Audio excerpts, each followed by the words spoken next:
Shalom sidang jemaat yang dikasih oleh Tuhan Yesus. Saya lagi shalom. Mari sama-sama saya undang sidang jemaat untuk bangkit berdiri. Kita akan mulai ibadah kita pada saat pagi hari ini.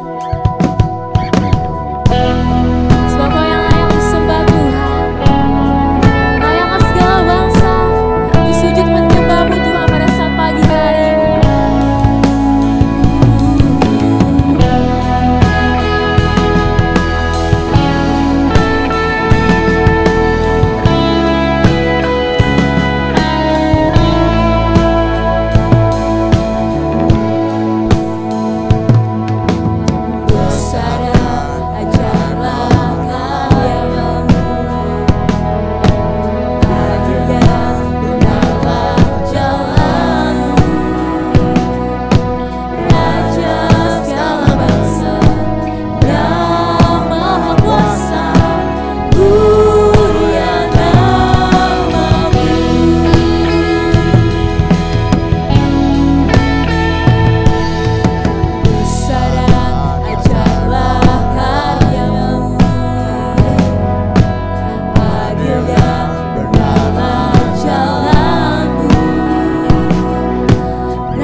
Engkau telah menembakkan kami di rumah Tuhan ini ya Tuhan Yesus. Sekarang kami akan memulai ibadah kami ya Tuhan Yesus. Berkati ibadah kami dari awal, pertengahan hingga pada akhir ya Tuhan Yesus. Dalam nama Tuhan Yesus, haleluya, amin. Amin. Sidang jemaat bersuka cita pada saat pagi hari ini, amin. Tuhan Yesus yang baik, Tuhan Yesus yang ajaib. Mari sama-sama, Dia yang layak disembah, Dia yang layak ditinggikan. Yang mau lebih lagi bersuka cita buat Tuhan, ajaib kau Tuhan. Mari bersama kita tepuk tangan untuk Tuhan Yesus.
Persiapkan hati kita untuk diisi oleh berkat firman Tuhan.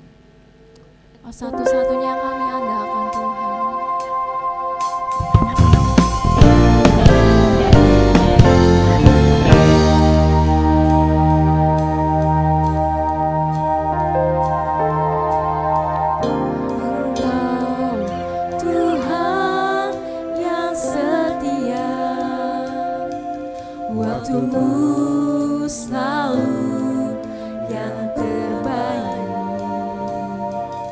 Engkau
Tuhan pada pagi hari ini. Atas anugerah-Mu ya Bapa, kami tetap bisa beribadah ya Tuhan. Kami mengucap syukur ya Bapa, tiba saatnya untuk kami diisi oleh kebenaran firman-Mu Bapa. Kau berikan urapan-Mu ya Tuhan, Kau pakai hamba-Mu ya Tuhan yang akan menyampaikan firman-Mu ya Bapa, sehingga firman-Mu bisa tertanam, bertumbuh dan berbuah dalam hidup kami ya Bapa. Ya Bapa, kami siap untuk menerima berkat firman-Mu dalam nama Tuhan Yesus. Haleluya, amin. Dengan hormat Bapak Gembala akan ambil ke depan memberitakan firman Tuhan bagi kita semua.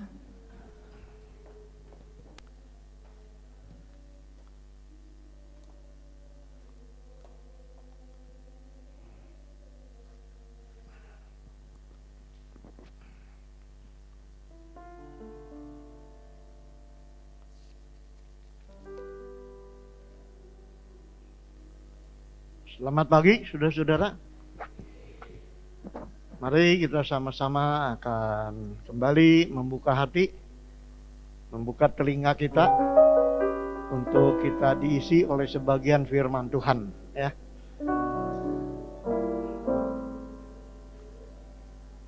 Pagi ini saya ingin bersama saudara melihat kembali tentang berharganya kehidupan. Tentang berharganya kehidupan. Jadi kalau kita tetap hidup sekarang, itu adalah sebetulnya sebuah anugerah besar, ya. Sementara banyak orang mengalami kematian,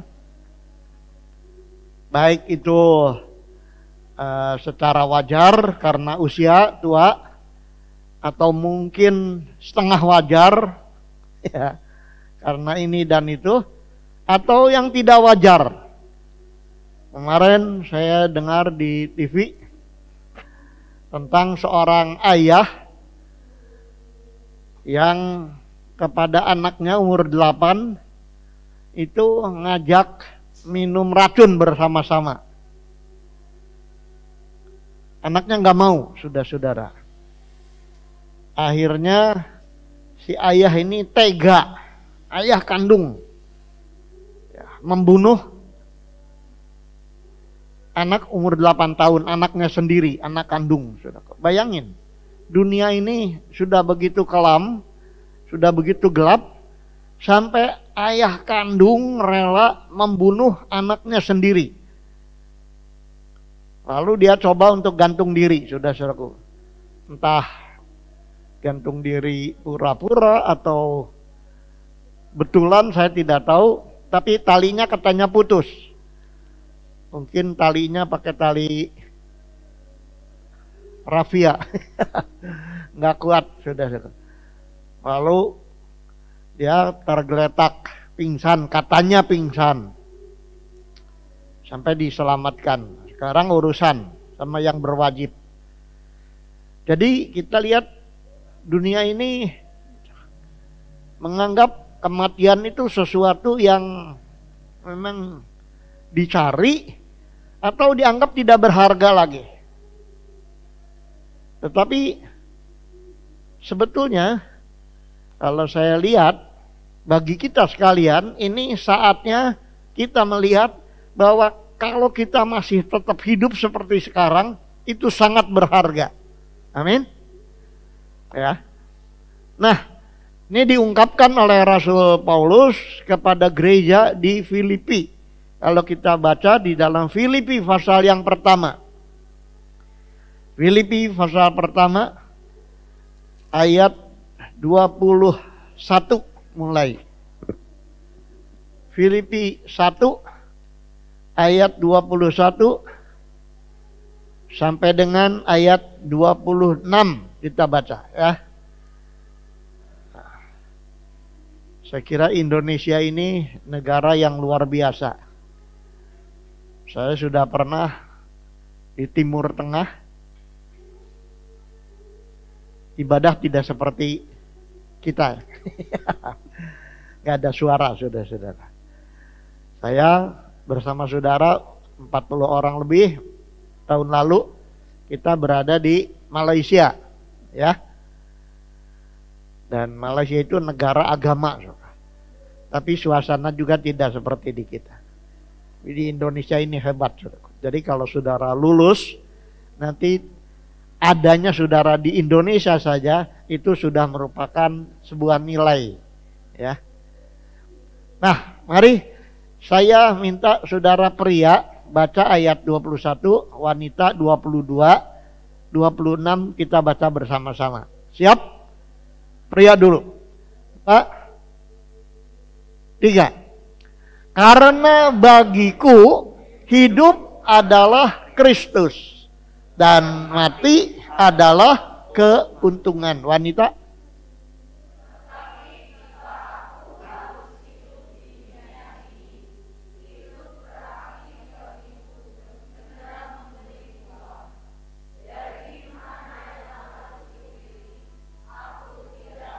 Dua, tiga.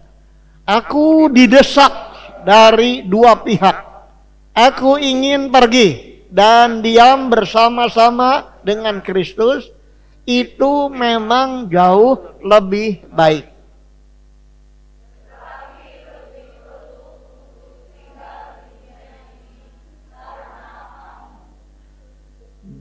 Dan dalam keyakinan ini, taulah aku akan tinggal dan akan bersama-sama lagi dengan kamu sekalian, supaya kamu makin maju dan bersuka cita dalam iman. 26 semua. Sehingga kemegahanmu Kristus makin bertambah karena aku, apabila aku kembali kepada kamu. Amin. Saudara-saudara, Rasul Paulus adalah seorang rasul yang jiwanya selalu terancam.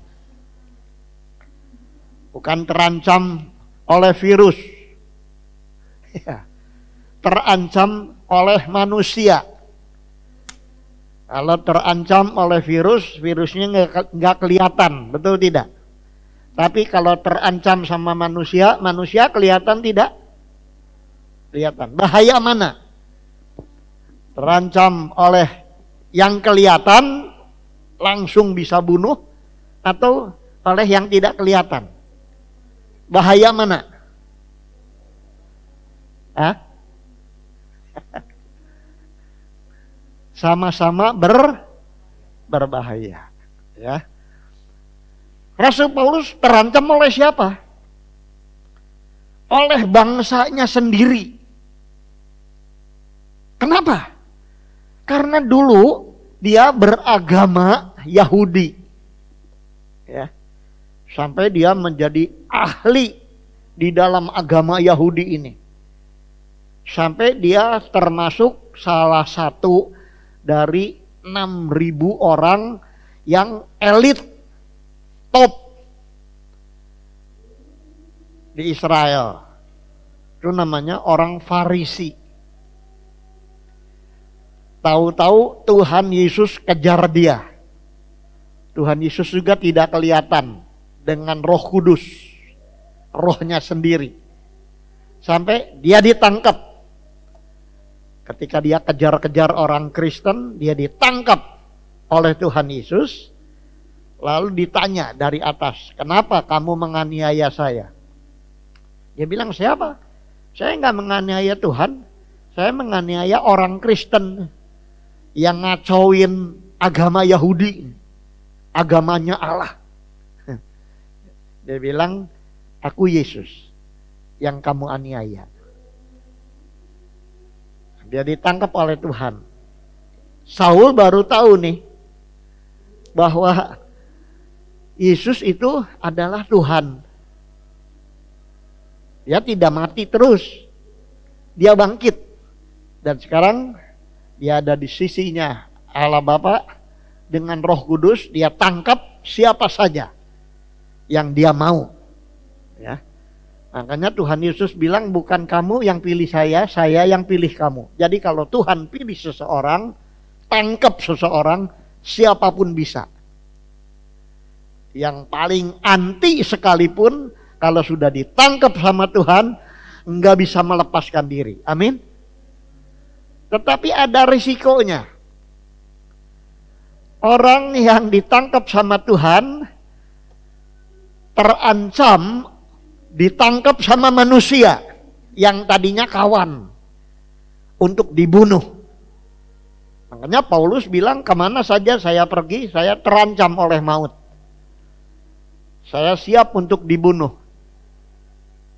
Nah, sebab itu hidupnya Paulus, Saulus ini dulunya Saulus, sekarang Paulus. Dia bilang, hidup saya ini antara mati dan hidup. Kalau bisa hidup sampai sekarang nulis surat kepada kamu orang-orang Filipi, itu karena Tuhan masih memberikan kepada saya kesempatan. Orang kalau tadinya beragama sesuatu, sekarang jadi pengikut Kristus, itu nanggung risiko. Risiko dari yang tidak kelihatan, iblis tidak senang. Tetapi orang-orang yang dulunya kita ada di lingkungan itu juga tidak senang. Saudara-saudara, makanya Paulus bilang, saya ini kemana aja saya terancam. Dimatikan oleh orang-orang bangsa saya sendiri, yang dulu sama-sama agama. Tapi saya keluar dari kepercayaannya, sekarang jadi pengikut Kristus. Bagi saya sekarang harus siap mati. Tapi saya hidup itu Kristus. Makanya di dalam ayat yang sebelumnya dia bilang, aku ingin supaya Kristus kelihatan di dalam aku. Kalau aku hidup, orang lihat Yesus di dalam aku. Dia bilang, bagiku hidup itu Kristus dan mati itu keuntungan. Jadi, saudara-saudara, bagi Paulus, hidup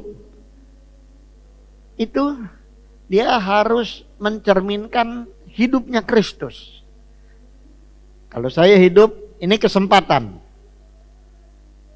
Ini kewajiban saya untuk memperlihatkan Yesus. Orang tahu ada Yesus di dalam saya. Tapi kalau sampai saya mati, ya sudah. Itu merupakan keuntungan.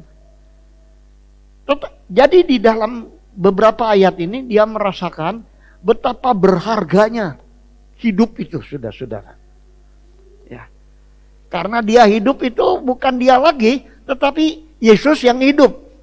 Dia dapat Yesus dan harus kasih lihat Yesus. Walaupun dia tahu kalau saya mati, ya untung. Tapi kalau harus dia pilih antara hidup dan mati, dia pilih hidup. Karena apa? Seperti di dalam kitab Pengkhotbah, pasal 9, entah saya khotbah sudah belum, ini bagian kedua, bahwa lebih baik anjing yang hidup daripada singa yang mati. Lebih baik jadi anjing tapi hidup. Anjing masih bisa makan, ya kan? Masih bisa berjasa, jagain istana atau jagain gereja. Tapi kalau singa walaupun raja hutan, tapi mati. Makanya lebih baik hidup lah. Makanya beberapa bulan lalu saya doa, Tuhan,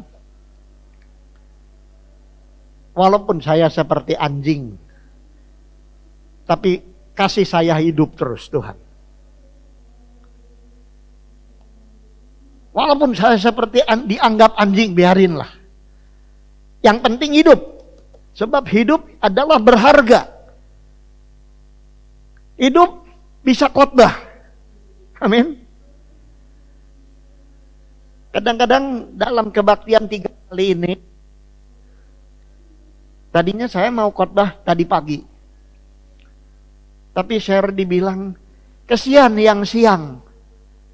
Nggak kebagian papa, katanya gitu.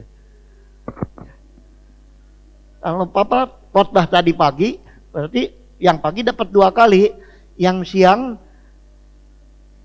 tidak dapat. Jadi saya pikir saya punya suara ini, saya punya hidup ini berharga, saudara-saudara. Sampai saya dibilang sama mamahnya, kesian. Saya pikir kesian apa? Ya, saya kan nggak kasih apa-apa, hanya kasih suara, betul tidak? Saya hanya kasih khotbah. Berarti hidup saya ini diperlukan menurut orang lain. Ya. Saya mau tanya saudara, kalau saya khotbah pagi ini, saudara merasa senang apa tidak? Jawab coba. Yang tidak boleh angkat tangan. Saya yang tidak.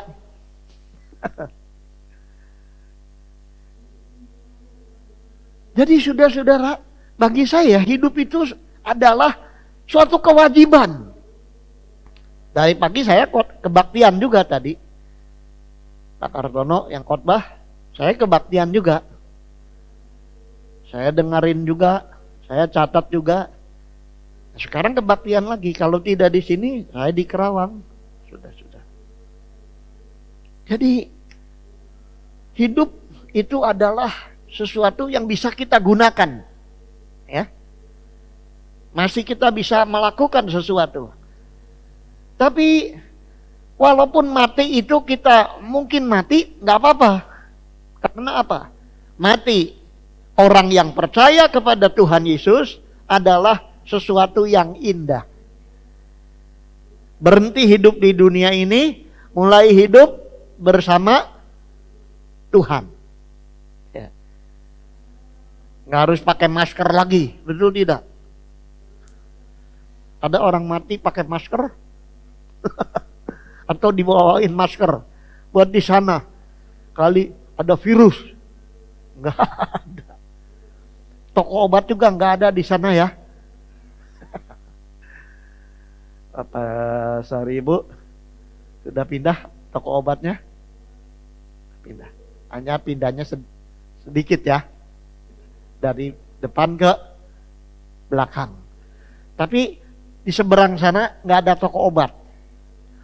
Makanya kalau mau toko obat laku ya sekarang. Habis. Untung, saudara-saudara. Tapi kalau kita masih bisa hidup sekarang ini, itu adalah pertama, kewajiban. Kewajiban apa? Kewajiban ibadah, ya kan? Seperti sekarang, ibadahnya pakai masker. Walaupun tadi, yang ini nggak pada pakai masker. Karena engap ya. Memang enak pakai masker. Ini kewajiban. Harus tarik napas, saudara. Yang kedua, hidup itu kesempatan. Jadi bukan hanya kewajiban, tarik, isap, tarik, ya, isap keluarkan napas, isap keluarkan. Ini kewajiban. Tapi kesempatan. Kesempatan buat apa? Buat melakukan sesuatu. Baik memuji Tuhan, seperti tadi saudara memuji Tuhan. Ini luar biasa pengaruhnya bagi Tuhan kalau saudara puji Tuhan itu. Kalau saudara bilang terima kasih kepada Tuhan. Ini dampaknya luar biasa loh saudara-saudara. Makanya walaupun pakai masker, puji Tuhan. Bilang terima kasih kepada Tuhan. Yang kedua, hidup itu suatu kesempatan melakukan. Saya katakan memuji Tuhan itu dampaknya hebat. Saya kasih contoh. Kemarin tanggal 12 Mei, si Adi kasih buku sama saya. Dia pesan online, lalu dia kasih. Diselipin sebuah kertas kecil. Dia bilang, "Pak, selamat hari ulang tahun Papa." Di bawahnya dia bilang, "Si Adi sayang Papa." Waduh, hati saya luar biasa. Kayaknya senang sekali.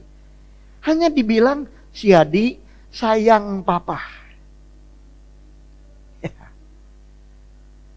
Kelihatannya biasa, tapi seorang papa dibilang oleh anaknya, saya sayang Papa. Gimana sudah. Waduh, senengnya luar biasa. Itu kertas saya simpen sampai sekarang. Saya jadiin ini untuk saudara pikir kalau saudara bilang Tuhan Yesus,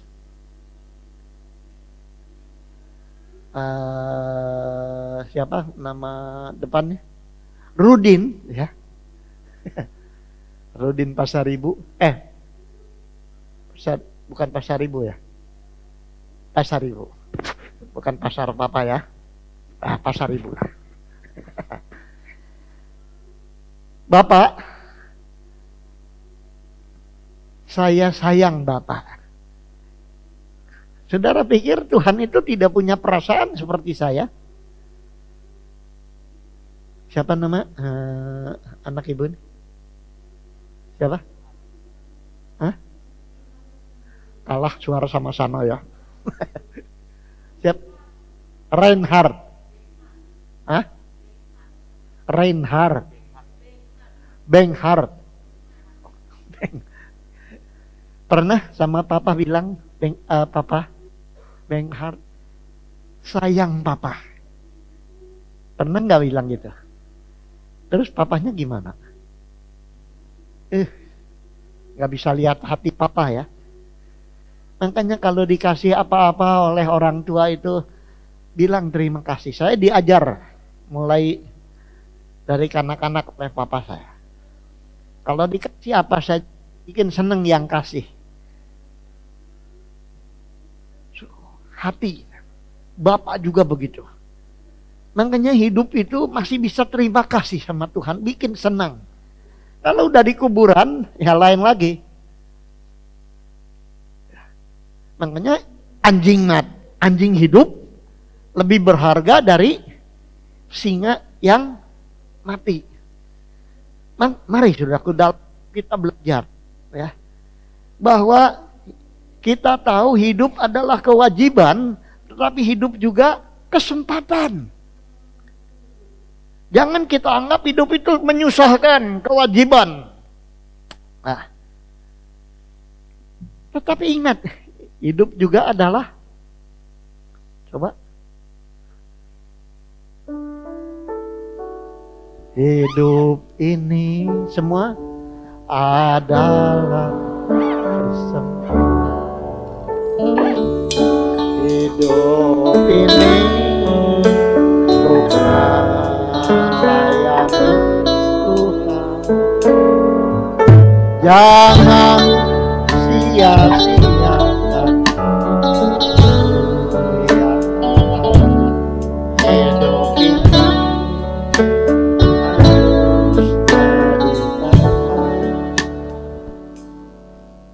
Gimana? Hidup ini adalah kesempatan. Hidup ini harus jadi berkat. Sampai saya sama Tuhan itu bilang, Tuhan, walaupun saya dianggap anjing, gak apa-apalah Tuhan. Tetapi asal hidup. Tuhan dengar, saudara. Ini sudah 3 bulan, saya makan obat terus. Tapi ketika 2 bulan sudah selesai, dosisnya setelah 3 bulan mungkin diturunkan lagi. Supaya bisa hidup terus. Dulu saya pikir, aduh, udah mau mati ini. Sampai saya bilang, Tuhan, saya siap mati. Tetapi saya masih ingin hidup. Yang terakhir saya bilang gitu sama Tuhan, Tuhan biarin saya dianggap anjing gak apa-apa lah. Yang penting hidup. Sebab daripada dianggap singa, tapi mati. Ya. Saudaraku, harus kalau dikatakan dalam ayat 22 tadi. Tetapi ayat 22, coba Filipi 1 ayat 22. Yuk kita baca bersama-sama. Jarang yang bawa Alkitab ya. Ya, Kita baca 2, 3. Tetap. Sekali lagi. Tetap.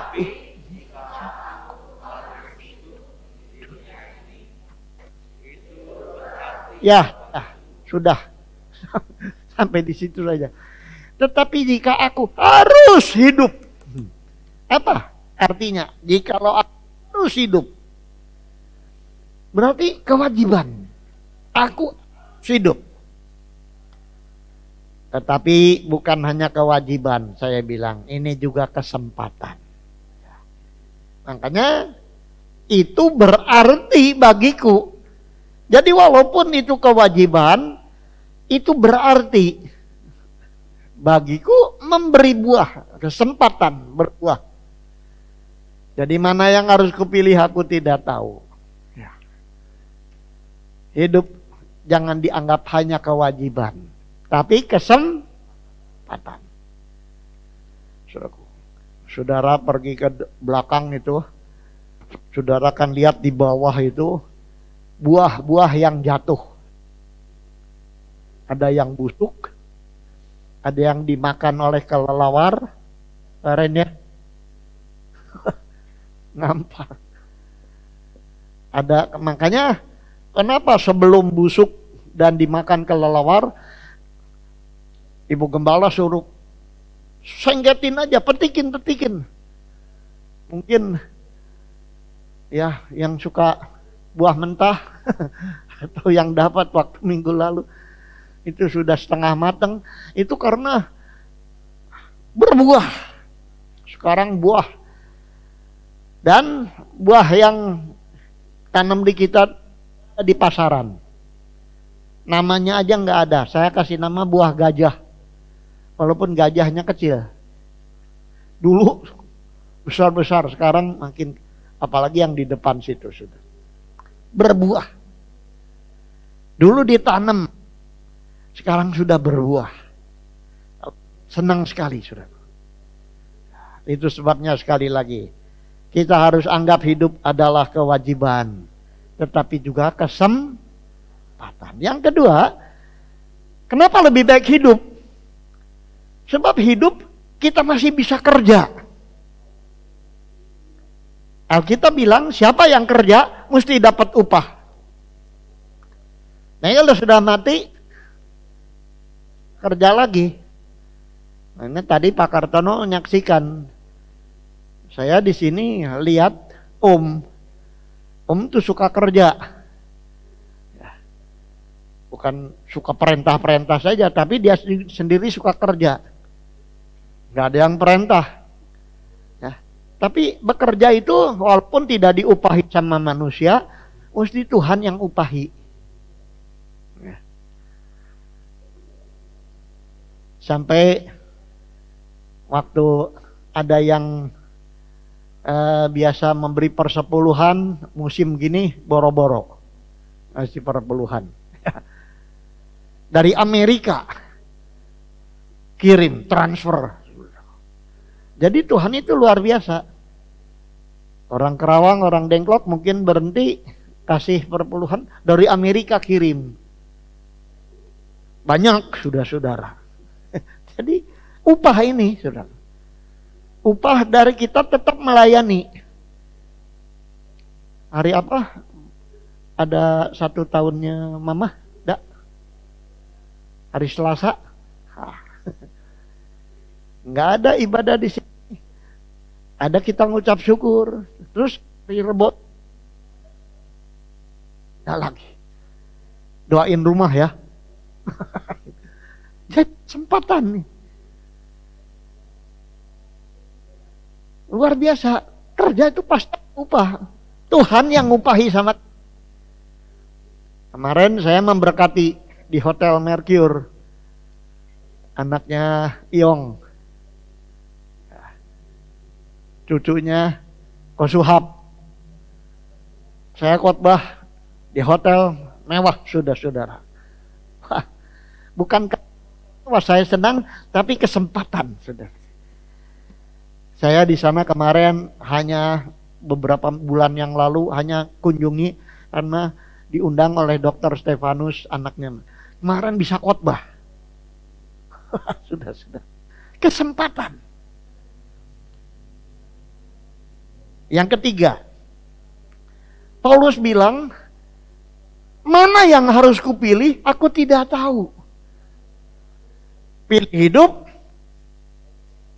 bahaya, takut dibunuh. Mati, itu untung. Waduh. Hidup, bisa kerja, dapat upah. Mati, untung. Enggak bahaya lagi. Mana yang harus dipilih? Paulus bilang, aku tidak tahu. Mau pilih yang mana? Sebab dua-duanya bagus. Hidup bagus bagi saya. Mati juga untung. Nah, yang ketiga ini kita harus minta hikmat atau bijaksana. Tuhan, saya bingung mau pilih. Hidup berat. Saya mau tanya saudara, hidup terakhir-terakhir ini berat tidak? Napas saja berat, betul tidak? Makanya enak dibuka kan ya? Enak. Bebas. Tapi kalau kita mengandung sesuatu bahaya. Kita menyebarkan sesuatu atau kita sehat, orang lain yang tidak sehat. Makanya bebek tutup aja ah. Sudah. Minta hikmat, Tuhan, saya ini harus bagaimana? Kemarin saya dapat sebuah ada seorang ibu pengkhotbah agak tua. Dia bilang jangan pakai masker. Tanya gitu. Saya jangankan Tuhan, saya aja nggak suka pakai masker. Ini ibu udah tua.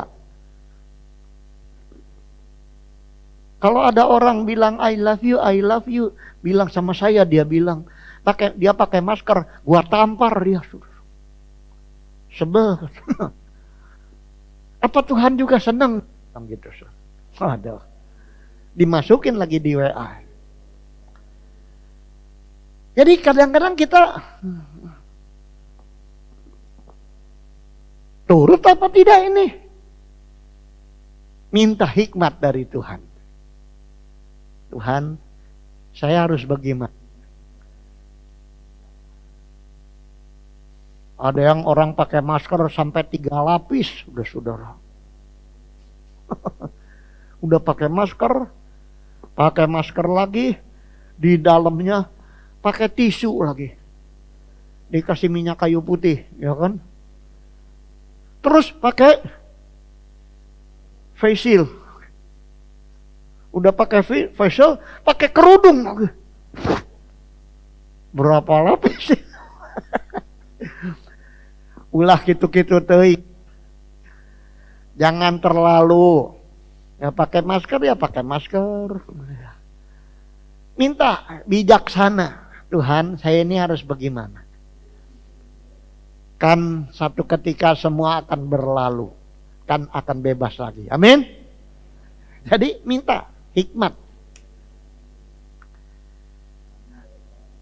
Tidak ekstrim. Nah, lalu perhatikan. Karena nggak bisa pilih, kata Paulus, aku didesak dari dua pihak.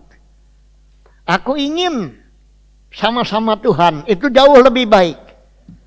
Tapi kalau aku pergi, mati, kesian kamu, kata Paulus kepada gereja di Filipi ini. Aku kan nggak bisa ketemu kamu lagi. Jadi hidup yang bernilai itu didesak dari dua pihak. Mau hidup terus? Terus bahaya. Mati sudah selesai. Tapi dia bilang enggak. Kita gak harus menjadi orang yang seperti hidup ini didesak. Antara hidup berarti kerja. Hidup berarti ada kesulitan. Atau mati. Ada orang yang gak berani hidup. Lalu sebelum mati, seperti papa yang yang kasih racun sama anak. Jangan mati sebelum waktunya, saudara-saudara. Apalagi bunuh diri. Itu berarti mengambil haknya Tuhan. Kita jalani.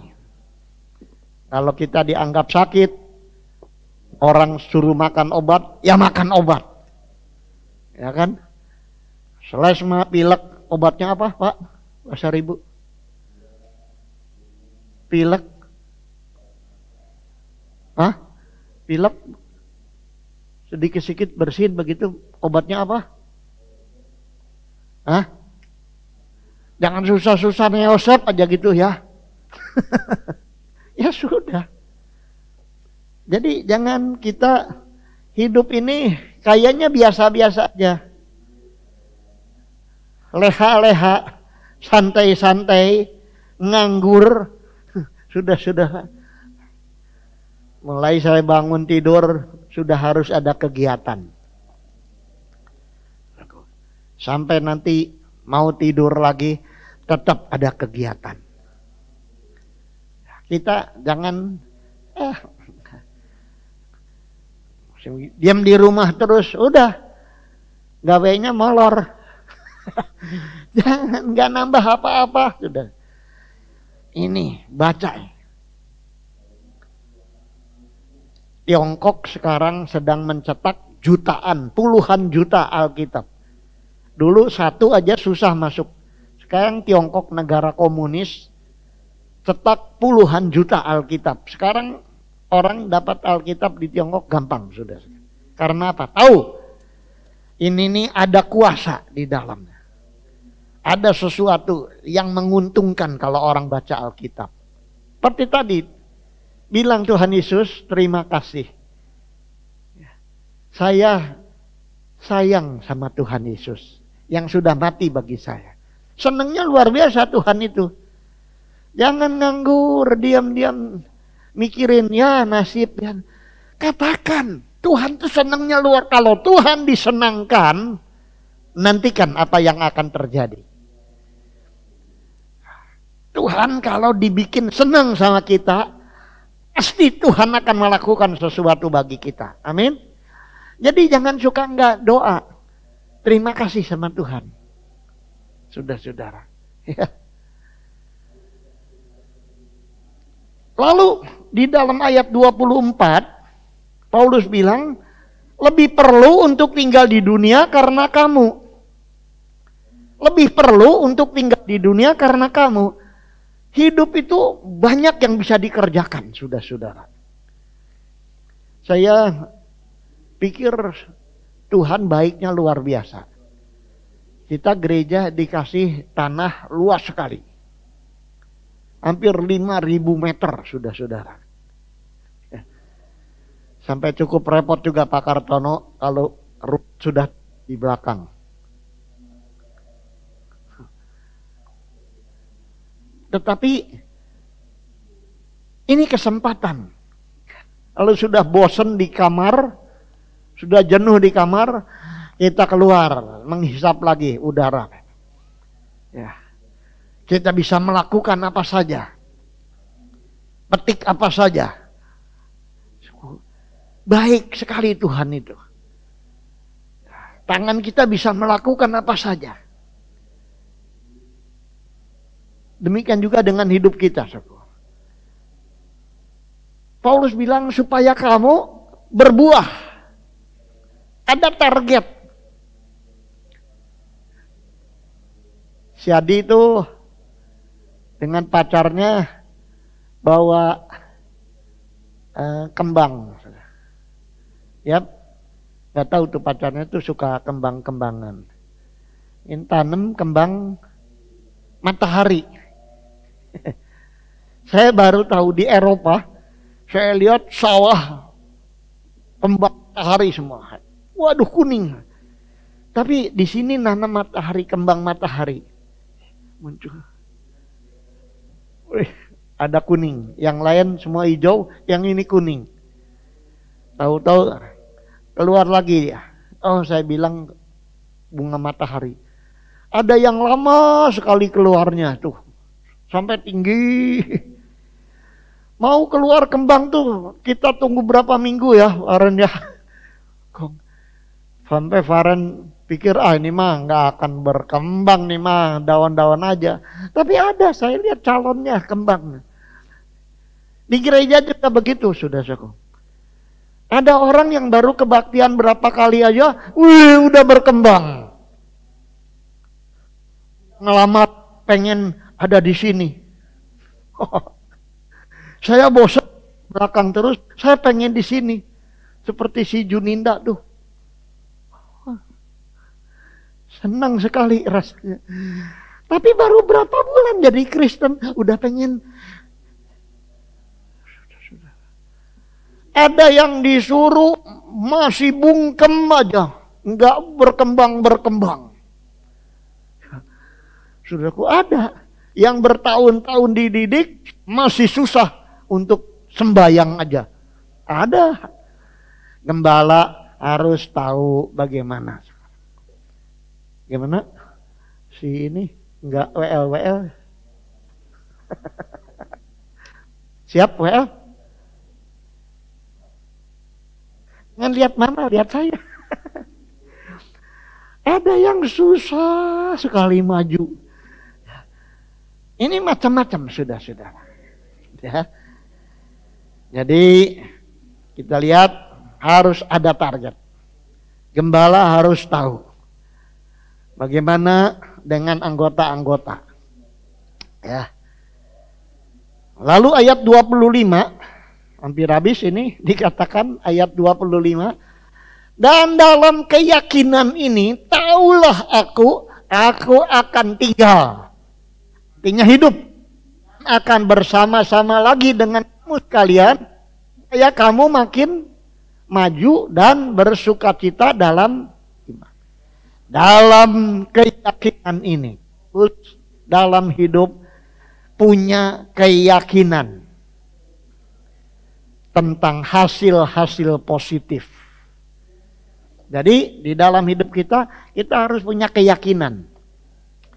Saya mau tanya saudara. Saudara musim kayak begini senang apa tidak? Tidak bebas begini senang apa tidak? Kurang senang lah ya. Kalau makan mah masih bisa kan di restoran. Bisa juga ketoprak di pinggir. Kadang-kadang saya juga pagi-pagi makan ketoprak aja saudara. 10.000 hampir nggak habis. Di Indonesia hidup tidak susah. Pagi-pagi makan ketoprak 10.000. Mau ketoprak spesial dipakein telur. Ya. 13.000. Oh, sudah saudara. Kalau di Perancis satu kali makan 150.000 itu hanya roti segini aja dikasih itu. Nggak kenyang 150.000. 250.000 lumayan kenyang lah sudah. Ke WC satu kali ke toilet itu 1 euro. Di Indonesia ke toilet mau diem di toilet juga nggak apa-apa. Paling-paling diomelin orang. Satu kali ke toilet 1 euro. 1 euro itu waktu saya ke sana 17.500. Kencing 17.500. Kalau di Indonesia bisa beli apa? 17.500. Ini kencing doang. Di satu tempat yang lain 1,5 euro. Hanya dapat voucher aja. Emang mau tinggal di Eropa terus? 25.000 sudah saudara. Bayangin ke toilet 25.000. Kita harus punya keyakinan bahwa Indonesia pasti bebas dari semua ancaman-ancaman virus apapun. Amin. Kita harus punya keyakinan.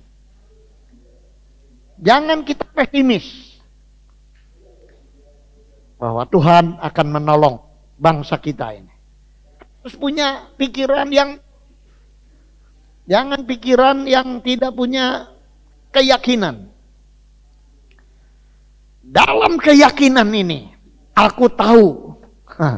Jadi orang yang punya keyakinan itu pasti tahu ada sesuatu yang positif. Walaupun saya jauh ada di penjara, tapi nanti saya bisa ke Filipina lagi. Jadi punya keyakinan. Jangan tidak punya keyakinan. Saya tadi tiduran dulu sebentar. Setelah ibadah pertama. Karena sebentar saya bilang akan khotbah. Enggak sampai 5 menit lah, berapa menit. Yang enggak sampai tidur betul, hanya tiduran aja. Dengan keyakinan sebentar saya akan khotbah. Enggak pakai bangku. Biasanya kan enaknya pakai bangku. Orang bilang pakai ini. Kita harus tambah hari itu tambah yakin. Menjadi orang-orang yang punya keyakinan positif. Yang terakhir, nah ini ayat 26. Yang terakhir, ayat 26. 26. Kita baca bersama-sama ayat terakhir ini. 2, 3. Sehingga kemegahanmu dalam Kristus makin bertambah karena bila aku kembali. Sehingga kemegahanmu dalam Kristus makin bertambah. Jadi kita harus punya kebanggaan rohani. Bahwa kita ini punya, pertama kita punya Tuhan. Kita harus bangga. Amin. Orang mungkin memuja Tuhan, memuji Tuhan. Tapi apa betul-betul Tuhan? Tapi Yesus dia sudah kasih tahu. Waktu dari awal dia sudah kasih tahu bahwa dia bukan manusia biasa. Anggur habis, air dia bikin jadi anggur. Mana yang bisa? Orang udah mati 4 hari, Lazarus dipanggil. Adik-adiknya bilang, jangan Tuhan. Udah 4 hari, udah bau. Tuhan bilang, Lazarus dipanggil. Lazarus 4 hari mati. Siapa yang bisa bikin begitu? Makanya kita punya Tuhan, kita punya Yesus itu sungguh-sungguh luar biasa. Apa saudara tidak bangga? Orang yang punya Tuhan belum tentu Tuhan aja bangganya luar biasa. Orang buta dari mulai bayi, dari mulai lahir. Tuhan ludahnya dikotek-kotek, dikesinikan. Tuhan bilang, basuh di kolam itu, kolam Siloam. Nurut. Melek lagi sudah saudara. Siapa yang bisa? Hanya ada 5 roti, 2 ikannya. Orangnya laki-laki 5.000. Belum lagi perempuan yang suka beberengkes. Belum lagi anak-anak yang suka hawak, rebut-rebutan. Rotinya 5, ikannya siapa yang bisa bikin kenyang? 5.000 orang laki-laki plus perempuan plus anak-anak. Rotinya 5, ikannya 2. Tidak pernah ada orang. Yesus bisa. Kenapa kita tidak bangga? Pendetamu dari mulai bayi susah hidup. Sudah dari bayi saya susah hidup. Tapi Tuhan pimpin terus. Sampai sekarang sudah hampir 74 tahun. Apa saudara tidak bangga tentang Yesus? Bahwa Yesus bisa. Walaupun sudah susah hidup dari bayi, bisa sampai umur 74. Dan kalau saudara tetap doain saya. Orang Filipi juga doain Paulus. Supaya pada akhirnya bisa kembali ke Filipi lagi. Lalu khotbah lagi di Filipi. Bukan karena Paulus itu dewa, bukan. Tapi orang Filipi tahu, Paulus itu ngajar yang benar, ngajar yang tepat, ngajar yang tidak menyesatkan. Kemegahanmu dalam Kristus makin bertambah karena aku, apabila aku kembali kepadamu. Jadi kita sebagai orang Kristen harus punya seorang bapak rohani, mentor. Bukan dewa rohani, bukan. Bukan orang yang seperti artis dipuja-puja. Tetapi yang bisa ngajar. Yang bisa memberi contoh, yang bisa memberi teladan. Bukan yang hanya bisa bikin orang pinter, tidak. Sebab tidak semua orang otaknya sama, hatinya sama. Itu sebabnya saudara-saudara. Adakah saudara bangga, megah kepada Yesus? Dan juga saudara menghargai seorang hamba Tuhan yang berjuang supaya kita tetap bisa berbuah. Makanya kalau ada seperti tadi pagi ya, tidak mungkin yang telepon ke tante. Saya kalau diminta untuk doa, saya diminta untuk, saya bangga. Ya, karena apa? Karena hidup ini masih diperlukan orang. Karena hidup ini masih bisa mendoakan. Syukurlah sekarang anak sudah berapa bulan itu, cucu 1 bulan ya, mau pindah itu ya, dari Dengklok ke, itu kan bertambah. Udah punya rumah di Karawang, mau tinggal di sana supaya jangan lihat orang bikin bontot terus begitu. Sudah. Jadi ini ada kemajuan sudah. Dulu Koitsan ke Dengklok ini anak-anak belum pada menikah ya. Sekarang ada yang anak berapa si Freddy itu. Jadi cucu di jumlah ada berapa Koitsan? 14. Saya jauh ketinggalan. Saya baru 2. Pak Gunawan sudah 14. Dek, hanya 1 anak? Enggak tambah lagi? Aduh, bangga saya. Didoain terus. Supaya apa? Supaya akhirnya indah rencana Tuhan itu. Mari kita berdiri bersama.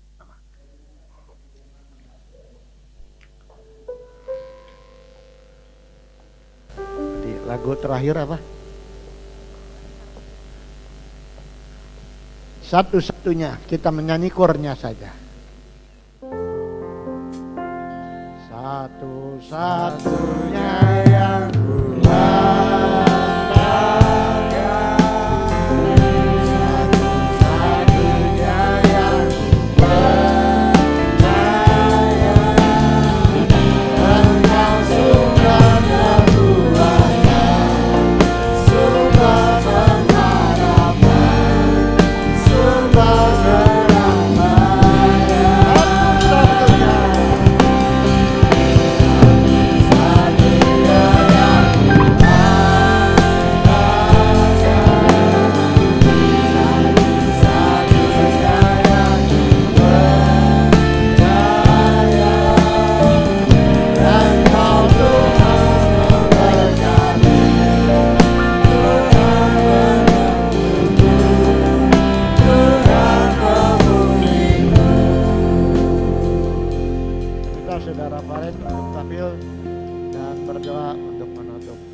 Mari kita berdoa. Kami bersyukur ya Bapa yang ada di dalam kerajaan surga. Pagi hari ini kami sudah diajarkan bagaimana kami tetap percaya kepada Tuhan, bahwa Tuhan saja yang mampu memberikan anugerah setiap kami yang hadir bersekutu dan beribadah di hari ini. Amin. Kami datang di hari ini mempunyai beban, mempunyai pergumulan. Amin. Tuhan tolong, Tuhan jawab Ya. setiap pergumulan yang kami naikkan. Terima kasih Tuhan. Kami serahkan hanya di dalam nama Bapa, Putra dan Roh Kudus. Amin. Pengumuman, silakan.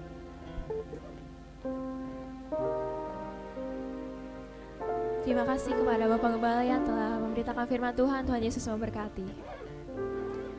Dan terima kasih juga untuk sidang jemaat yang telah memberikan persepuluhan, dana misi, dana sosial. Tuhan Yesus memberkati. Dan bagi sidang jemaat yang mau memberikan dana misi, persepuluhan maupun dana sosial, dapat transfer ke rekening yang sudah disediakan atau bisa melalui amplop. Amplopnya nanti ditulis keterangannya untuk dana misi, untuk dana persepuluhan ataupun dana sosial.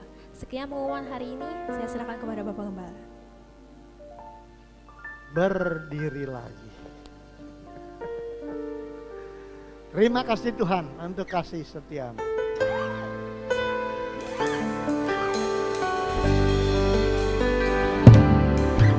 Terima kasih Tuhan untuk kasih setiamu yang ku alami dalam hidupku. Terima kasih Yesus untuk kebaikanmu sepanjang hidupku. Terima kasih Yesusku